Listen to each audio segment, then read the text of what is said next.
The legacy media are having a meltdown over Johnny Depp and Amber Heard's trial coverage.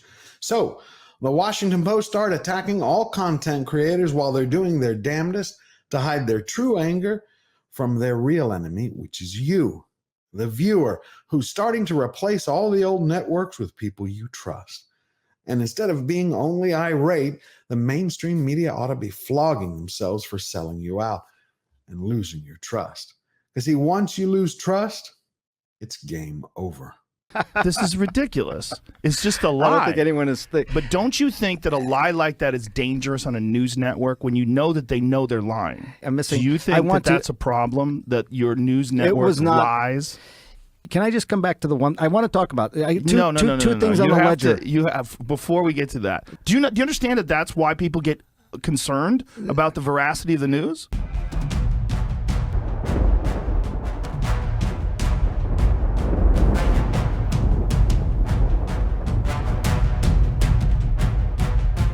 Welcome, everyone.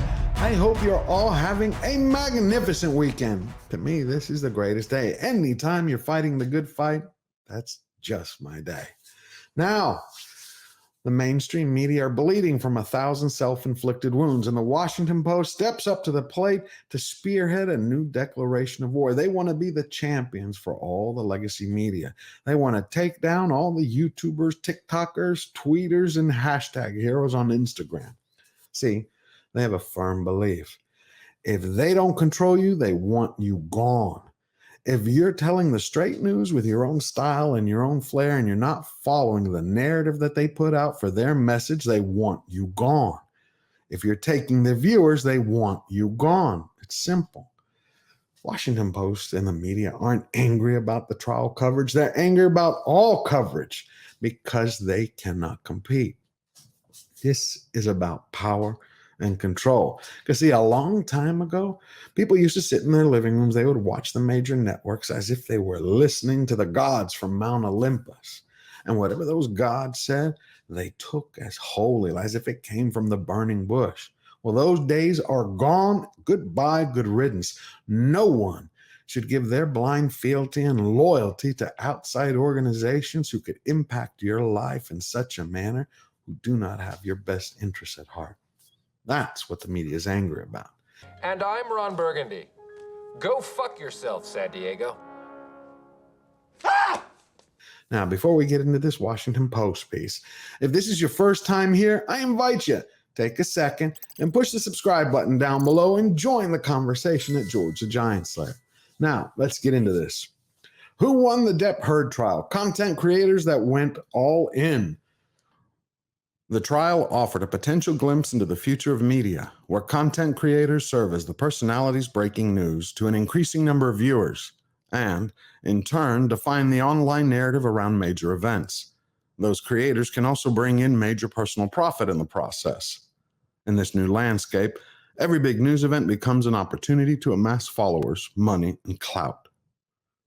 That's interesting. I'm curious. Does Anderson Cooper and Maria Bartiromo over at Fox News, one at CNN, he makes 12 million, she makes about 10 to 12? Are they doing it for charity? Or all these supposed journalists and anchors and opinionistas, are they saints giving it away for free because of their idealism to the almighty journalist God? No. See, they're showing their hand here. They're saying, hey, what did they say in their first line? That these people are reshaping the narrative. That means they're losing control. And in order to defeat the content creators, the YouTubers or TikTokers, what are they telling? Look at these greedy bastards. They're only in it for the money or clout or fame or all the goodies. Really? I didn't cover the Johnny Depp or Amber Heard trial because it's not my thing. I don't cover celebrities unless they do something that impacts you. This morning, actress Amber Heard will be back on the stand for cross-examination in her ex-husband, Johnny Depp. I don't care! I didn't care what views were coming or what subscribers would come from it. It's not my thing. I'm not putting down those who did. That's their bit. But see, the media doesn't like it that we have passion. We have authenticity. Authenticity cannot be faked. Passion cannot be imitated. Facts have no agenda, and truth and respect must be earned. And they lost that. Goodbye. It's never coming back. And so they're angry. But while people who consume their news from content creators often believe it to be more trustworthy than mainstream media, creators aren't beholden to any editorial standards or journalistic norms. Kat Tenbarge, a reporter at NBC News covering the trial, tweeted, "In fact, they're incentivized to break them, to fit the narrative and make money." You see that? They're searching so hard to find that silver bullet, to find something that sticks to the wall that will break the YouTubers. They're not going to have it. You know why? It's because it's up to the people, dummy. They're the ones that decide who they like, what videos they like. Do they build a rapport with a YouTuber or a TikTok or someone on Instagram? It's powering back to the people.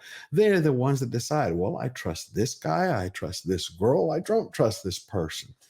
See, the media doesn't like that. The tables are turned on them. They wanted to be the only ones in charge.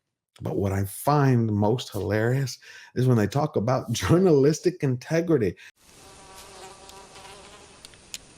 That is one big pile of shit. They're standing in a pile of horseshit, pardon my language, and they're sitting here going, we're taking the high moral ground. If we were to document one day in a video all their lies, I'd say we'd be here for 30 days straight. Seriously. I mean, if we cut out the political lies, maybe 10 days. But in the last 2 months alone, remember Joe Rogan? The media blamed him and lambasted him because they said Rogan took horse dewormer. He had a confrontation with Sanjay Gupta. That's a lie that they're conscious of. This is not a mistake. Yeah. They're unfavorably framing it as veterinary medicine. You know that, right? Why would they lie and say that's horse dewormer? I can afford people medicine, motherfucker. This is ridiculous. Kyle Rittenhouse. They called him every type of ist and foe for a boy who was found innocent because he was defending himself. Or what about Nick Sandmann? You remember Nick Sandmann? He went to his country's capital.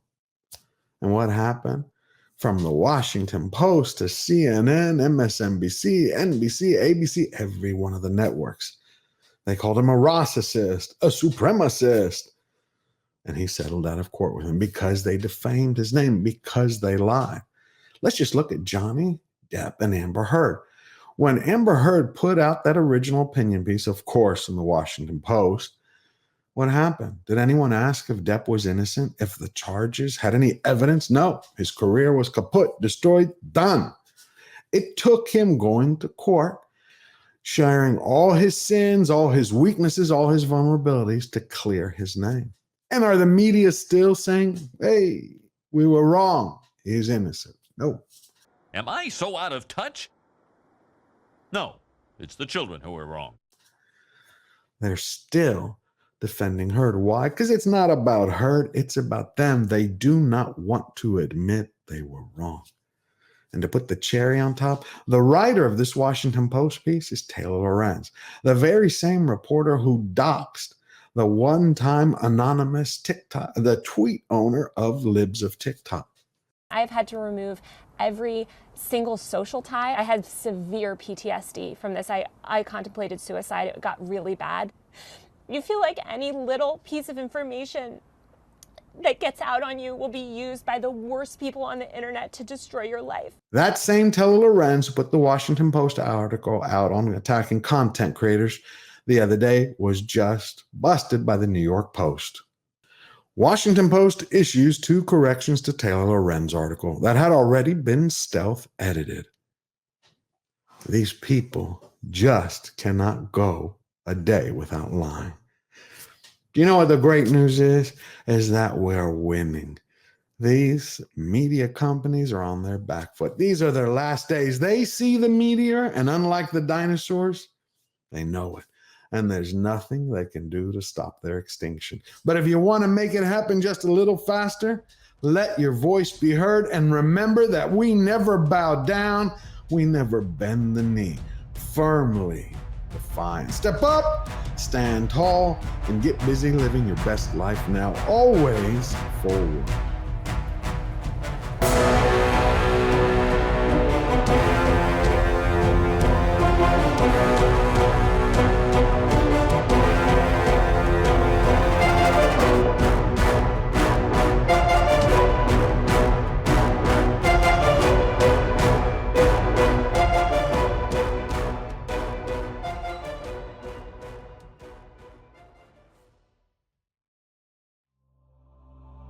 I remember the other day driving home, about the time my grandfather took me and the entire family to Lake Tahoe, Nevada. I was 14 years old.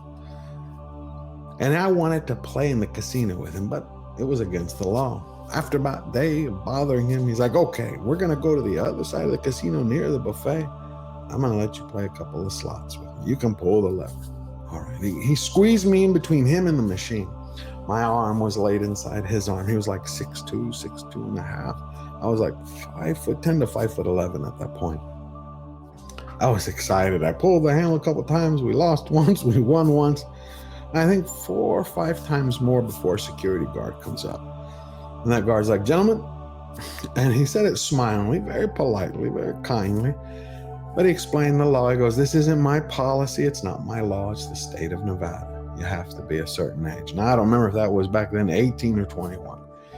But at the moment that he asked me my age, I was just about to tell him I was 21 when my grandfather puts his hand over my mouth and he says, this is my grandson. He wanted to play with me. And the guy was so stunned, it's like he stopped breathing.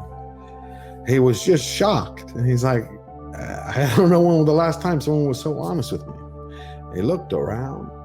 He's like, look, it's not my policy. It's not my law. I didn't see anything.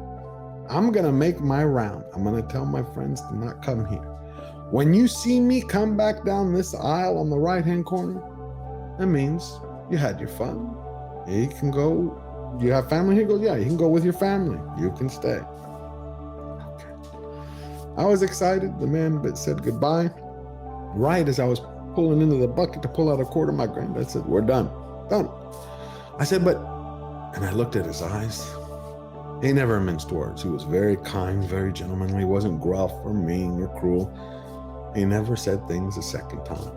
He goes, let's go eat. So we went into the buffet, got our food, sat down. He goes, do you know now why I didn't let you play again? I'm like, no. He goes, I stopped you from lying. You were about to lie to him. He goes, do you view him as not human? I'm like, what? He goes, see, we do 3 things when we lie to people. We insult them, we disrespect them, and we treat them like idiots, like they're not human, like they're lesser than people, like a slug that breathes. You don't care if he has dreams or joys or ambitions, or he cries, or he's had a good life or hard life. You don't care. It doesn't matter to you. Is that who you are? I said, no. Good. He's like, now, do you know what else happens when you lie? I said, no. He goes, you make the greatest enemy in the world. I'm like, God? He's like, no, fortunately, God forgives because he loves. He goes, the greatest enemy in the world you make is you. So with each time a person lies, you begin lying to yourself. Now he goes, do you remember what I just told you in the beginning? When you lie to yourself, what are you doing? You do the same thing. You insult yourself, you disrespect yourself, and you treat yourself as lesser than, with no value. Is that what you view, how you see yourself, how you view yourself in life? I said, no. He's like, good. So you always remember that we fight for truth. That's the only thing that builds our muscles in here and in here. And you need that strength, he goes, to fight and win in life. For you, for your family, for your friends, for your business. So he looked at me again. He says, what do you do? I said, you fight for truth. And I said, I have one question. What do you do when you love someone and they ask you for the truth, but you know the truth will hurt? He goes, good question. He goes, you give them the choice. Do you want the truth or shall I say nothing? He goes, you'll understand this better when you're older and how to put it in words that are not hurtful, but you always told the line. Okay. And those words have guided me my entire life. We always fight for the truth. Facts have no agenda. The media is losing right now because of the fact they treat everybody as lesser than. And as long as we keep moving forward, as long as we hold on to our principles, we will win.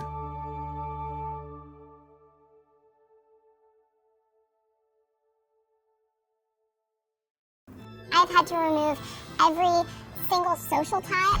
You feel like any little piece of information that gets out on you will be used by the worst people on the internet to destroy your life.